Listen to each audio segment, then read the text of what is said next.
Hello, boys and girls. Today we're going to read Chapter 3 of The Prairie Thief by Melissa Wiley. Judge Cornelius P. Callahan speared a potato with his fork, wishing he could pin down truth as easily as a spud. His bristly brows drew together into a frown as he chewed. His cook and housekeeper, Mrs. Mack, was offended, and she let him know it in no uncertain terms. Her exasperated humph roused him, bringing his thoughts back to her excellent herb gravy. "Begging your pardon, ma'am," he said, for Judge Callahan prided himself on his good manners. "My mind, it runs away with me." He forked another chunk of potato and twirled it in the rich brown gravy. "Ah, me, 'tis good to be home and early to boot. I do miss your fine cooking when I'm out on the circuit." Mrs. Mack sniffed, mollified, and stalked off to the kitchen where there was a pie waiting to be cut. Judge Callahan smiled. Mrs. Mack was a touchy sort, fiercely proud and sharp of tongue. But there wasn't a public kitchen in the county that could beat her cooking. And that, the judge asserted to himself, was fact, not speculation. As a traveling circuit judge, he had occasion to eat at every boarding house and restaurant in a 100-mile radius. Not one could boast a meal half so savory as Mrs. Mack's cooking. It was almost uncanny, thought the judge, the way that female put a meal together. But as he scraped up the last bits of gravy from his dish, he'd have licked it clean were it not for a gross breach of manners. His mind returned to the troubling situation that had met him on his hasty return to Fletcher after he'd received Sheriff Morgan's letter. Jack Brody, a man Judge Callahan would have testified was one of the most solid and upstanding citizens in the county, was locked up in the town jail on suspicion of theft. Not just petty theft either. A low-down, sneaky, systematic kind of thievery, the like of which Judge Callahan had never seen in all his years on the bench. It appeared that Jack Brody had been snatching goods from right under the nose of his closest neighbor and purported friend. The robberies must have been going on for months, if the facts were indeed as Sheriff Morgan had laid out for the judge. And though Judge Callahan held it as a matter of honor never to jump to a verdict before a fair trial, he had to admit that things looked black for Jack Brody. Stolen valuables found stashed in Brody's old dugout. No other neighbors within miles. No reports of strangers in the area either. "I'd never believed it of him," said Judge Callahan, shaking his head as Mrs. Mack replaced his stew plate with a generous piece of dried apple pie. He was in the habit of thinking aloud as he pondered his cases.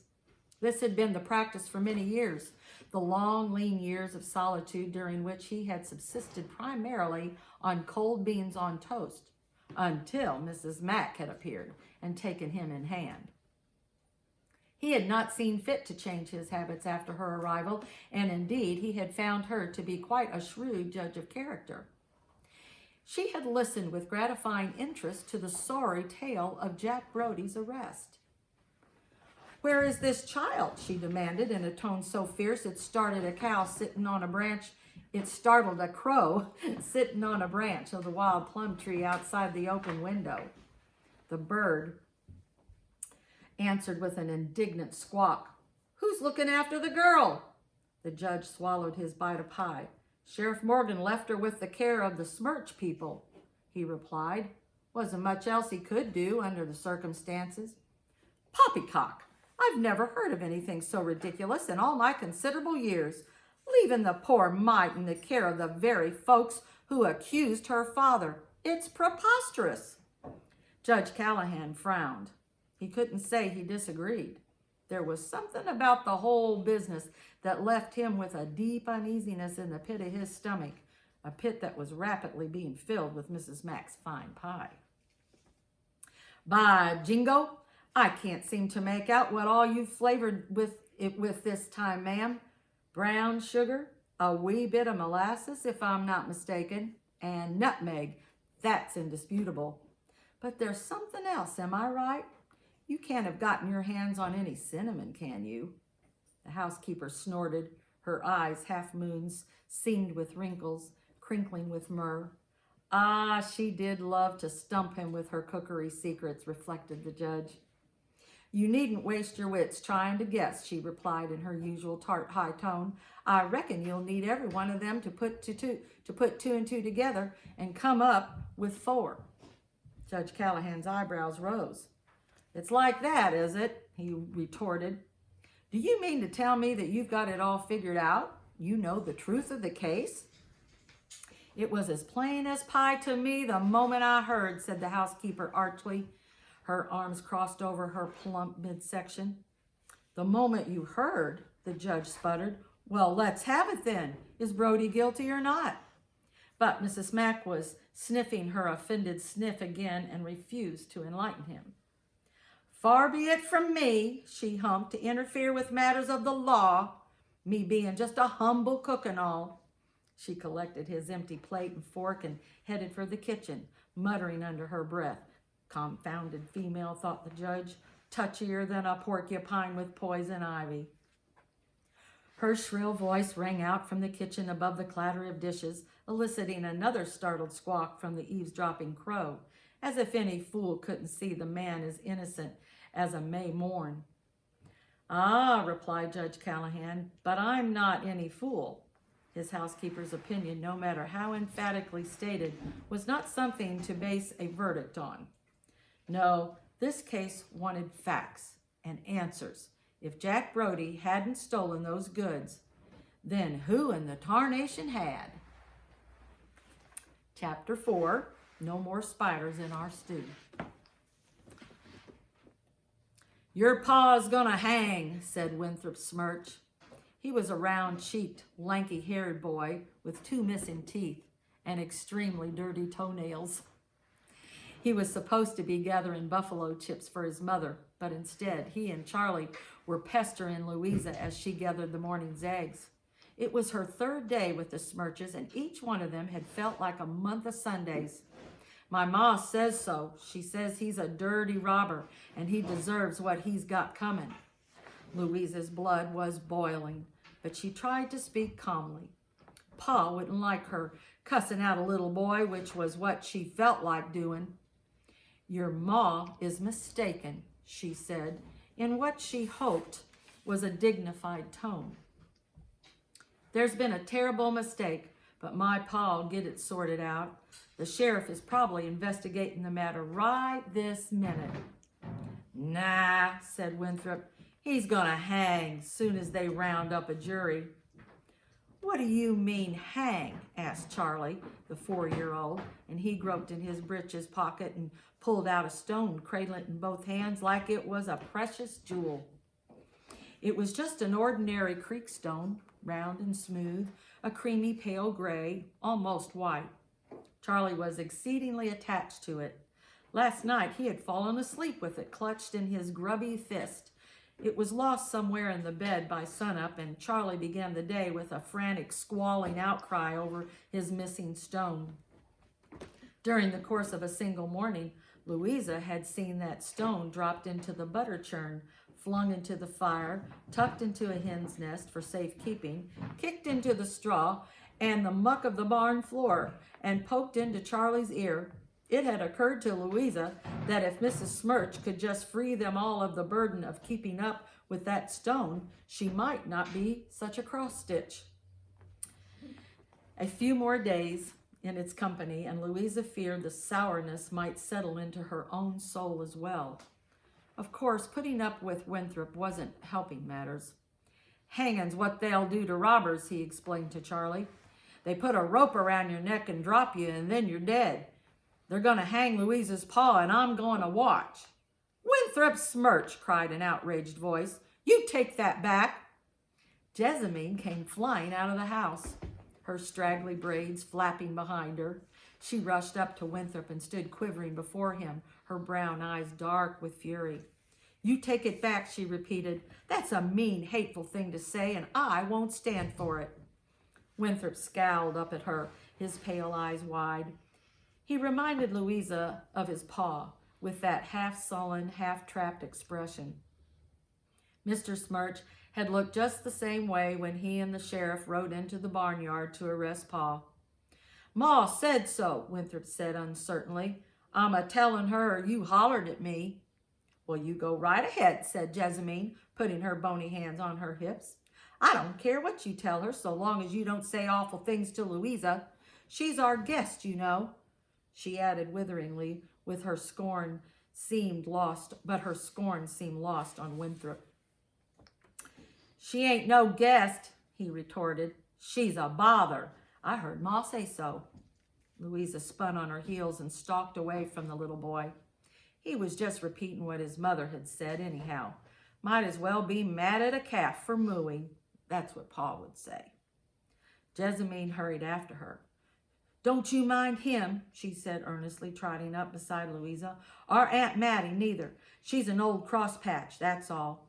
My ma never liked her, only she was too polite to say so, seeing as how she was married to Pa's brother and all." "Well, did you know her before your parents, before you came to live here?" Louisa asked. She was still walking fast, not going anywhere in particular, just wanting to get far away from the Smirch house. Mrs. Smirch would probably tear into her for wandering off, but Louisa didn't care. She had worked her tail off all day, trying to show Mrs. Smirch that she was a decent person and a good housekeeper. Why, she'd been keeping house for her pa since she was knee-high to a grasshopper. Her own ma had died when she was barely old enough to remember. "Tell you one thing," Louisa thought, "I keep my floor a sight cleaner than Mrs. Smirch does. Fresher straw ticks, too." Her skin still felt prickly all over from trying to sleep on that threadbare slab of sacking with bits of straw poking through every which way. "I never saw her till I come here," said Jessamine, "but my ma was at their wedding. That was back east in Illinois, before Uncle Malcolm took a notion to homestead out here. My ma said Aunt Matilda ain't never had a kind word for nobody in her life. Said if the angel Gabriel flew into her kitchen, Aunt Mattie'd complain that his halo was shining too bright and hurting her eyes." Louisa chuckled. She wouldn't have thought anyone could make her laugh while her pa was in jail, but Jessamine had a way of saying the sort of things that Louisa herself would have been embarrassed to be caught thinking. "Well, your ma sounds nice," she said. Jessamine's eyes grew sorrowful. She was awful nice. "My pa, too. And Johnny," and her words choked off. Louisa felt stupid. Why'd she go and remind a little orphan girl of her ma? I ought to know better, she thought. But Jessamine was already sparkling again, tugging at Louisa's hand. "Come on, we're nearly there," she urged. "Nearly where?" asked Louisa. "At the hazel grove. I want to show you that hole. I hope we see him." This again, Louisa suppressed a smile. Jessamine sure had a lively imagination. The hazel grove was hardly big enough to deserve its name, but 7 or 8 hazelnut bushes in a little hollow near the creek, ringed by sturdy, wide-branching cottonwoods, the biggest cottonwoods in the county, Pa said. The grove, which belonged to Mr. Smirch, was something of a local wonder. Every year it produced sweet, delicious hazelnuts in such abundance that Pa said that it was near miraculous, considering hazel bushes didn't usually grow in this part of the world. "We had 'em all over County Cork, back in Ireland, where your ma and I grew up," Pa had told Louisa. "Our mothers used to send us out to fill our pails. Your ma had the knack of shaking a bush just right so the ripe nuts would clatter to the ground, but the green ones would hold tight." Mr. Smirch had always traded sacks of hazelnuts for some of Pa's turnips and potatoes. Except for the lush grove, the Smirch land was poor. Except for the wheat was, let me read that again. Except for the lush grove, the Smirch's land was poor.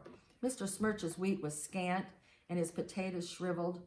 Potatoes were a lot more filling than hazelnuts in a long, hungry winter. "Here it is," said Jessamine, squatting beside a large gray rock between 2 of the hazel bushes. "See the hole there?" Louisa nodded. It was a good-sized hole, all right, big enough for a fox or maybe a badger. She guessed that's what Jessamine had seen, a big old badger with his white chin fur looking like whiskers and his hunched shape like a bag thrown over his shoulder. Though what on earth Jessamine had mistaken for the pointy hat, Louisa couldn't fathom. That part must have been what Pa would call an embellishment. Pa was mighty fond of a good tale. He'd like Jessamine if he ever got out of jail. When he gets out, Louisa corrected herself sternly. Pa'd soon set things straight if the sheriff stood still long enough to listen to him. Though it did look bad, Louisa had to admit, Mr. Smirch finding his hatchet and all those other things stashed in the old dugout, no one had set foot in that dugout in years, to the best of Pa's knowledge. If Mr. Smirch hadn't brought the boys with him when he came to borrow Pa's hatchet because he'd misplaced his own, nobody would have had any idea the old deserted dugout was filled with things. Winthrop and Charlie had run up the path to play while Pa and Mr. Smirch chatted. The dugout was built into the side of a hill near a creek, looking out over the expanse of Pa's land. Its door was half hidden by morning glories and tall grass. Louisa hardly ever noticed it at all. They had moved out of the small earthen shelter into their frame house when Louisa was little. She could barely remember living there at all. Nosy Winthrop had found his way into the dugout and come back to the barnyard, jabbering that someone lived there and they had a china doll just like his ma's. "What's that?" Pa had asked, puzzled. "Ain't no one been in that old place since my wife died.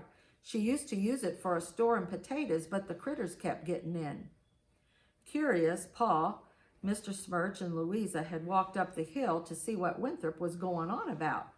Louisa would never forget the look on Mr. Smirch's face when he saw all the things laid out in that small, dim room.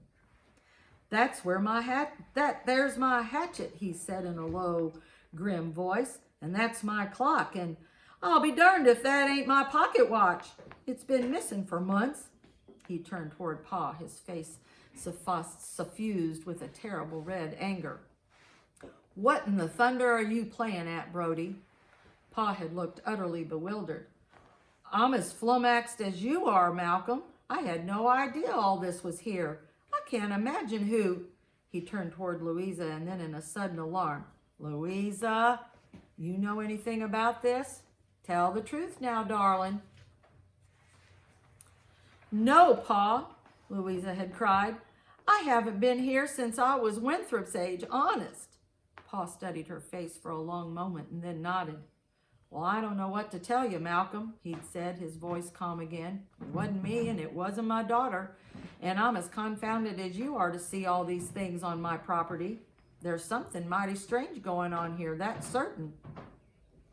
"What's strange," said Mr. Smirch, his voice as cold as January pond, "is finding out that a man you thought was honest and a friend is a liar and a thief." He'd stomped off then, half dragging Charlie and Winthrop by the hands. Pa called after him, but Mr. Smirch never looked back once. That had been Monday, and on Wednesday he'd shown up with the sheriff. Now it was Friday, and Louisa ought to be home doing her Friday house cleaning. Instead, here she was with Jessamine staring at a badger hole. "I wonder," Jessamine was saying, "I wonder if we could fit inside. See how it looks like it opens up bigger once you get past the rock?" "I'm of half a mind to—" "Jessamine," cried Louisa in alarm, "you can't go crawling into holes like that. A badger could tear up a little thing like you." "But there ain't no badger," insisted Jessamine. "Else the little old thing in the hat wouldn't go in there." And Louisa sighed in exasperation. "Well then, listen. You crawl into that hole, you're going to muddy up your dress something awful, and then your Aunt Matilda will have your hide." Jessamine's mouth twisted to one side. "Yeah," she said reluctantly, "I suppose that's true. Tell you what, why don't we sit here in the shade a while and watch for him? Maybe if we're quiet enough, he won't notice us, like gopher hunting." Jessamine nodded. And she pressed her lips tightly together as if she were afraid words would leap out against her will, and she pointed to the foot of one of the trees where there was a shady dimple in the ground. The girls settled themselves on the sparse grass beneath the tree, Jessamine never taking her eyes off of the badger hole. After a while, Louisa guessed the silence was too much for the little girl. "What really happened, Louisa?" Jessamine whispered. "If you don't mind my asking, I'm sure your pa's innocent if you say he is, 'cause you wouldn't be so nice if your pa was a thief, but someone had to put all that stuff in your old dugout, right? Aunt Matilda says it was full to the rafters with stolen goods." "There aren't any rafters in a dugout," Louisa said, but her sharpness was for Mrs. Smirch, not for Jessamine. "I don't reckon I know how those things got there, nor my pa neither. We haven't used that dugout since I was littler than Winthrop. My pa built the cabin when I was 4 years old, and we were only in the dugout till he saved up enough for lumber for a frame house." She remembered faintly how excited Ma had been when they moved into the frame house. "No more spiders in our stew, Louisa," she had said, whirling around in the wide new room. Pa hadn't gotten the roof on yet, and Ma said that she almost wished that it could stay like that. The sky was our roof. There was nothing grander than that, she declared, and Pa had laughed and spun her around the open room in a waltz. That was one of the last clear memories Louisa had of her Ma. It was a good one. Her skirts billowing out like sheets on a line, her hair tumbling out of its coils, her laughing eyes looking into Pa's. Louisa never felt sad thinking of her Ma. She'd been so little when Ma took sick, but now there was a little gnawing thing inside her, wondering if she was going to lose Pa too and having nothing left of him but memories. "It's a mystery," said Jessamine softly, her eyes on the hole again. "Maybe there's a gang of outlaws hiding out somewhere, and that's where they're stashing their loot." She snorted. "Or maybe Aunt Mattie did it herself. Maybe she is aiming to go and set up housekeeping there all by herself. She's always saying how one day she's just gonna to up and leave and pack of us ungrateful wretches, and then we'll see how we like it." And she giggled. "I think I'd like it pretty well." I'm gonna go back here a few pages. There's a picture here of what they found in the dugout that her pa was supposed to be accused of stealing. So, the next recording, we will do the next 2 chapters.